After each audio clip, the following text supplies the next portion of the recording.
Today I'm going to be comparing these Farberware Classic shears here on the left with these ones from Mosfiata here on the right. Now both of these are going to be similar in that they're both going to be kitchen scissors or shears, depending on what you want to call them. Both of these are going to have about the same length, so you can see that. The ones from Farberware are going to have more metal down, whereas this one has plastic coming up a little bit farther, but not much of a major difference between there. The actual handles themselves are going to be a little bit more comfortable in the Mosfiata. They have a little bit of a softer rubber here on the inside, whereas this one is all that same plastic on these Farberware scissors. So that is something that you want to consider, is that the handle on these is going to be not quite as comfortable as the ones on this Mosfiata. Now let's go ahead and see exactly how well they cut. So I've got this pair of Farberware Classic scissors here, and again it cut through there without any issue. However, you will notice that there's a little bit of jagged variation along that.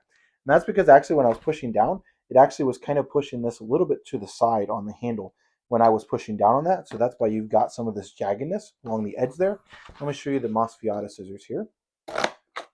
And again, you got a little bit of jaggedness, but it went down a lot easier than these Farberware Classic scissors did. Let me try this on some of this other cardboard here.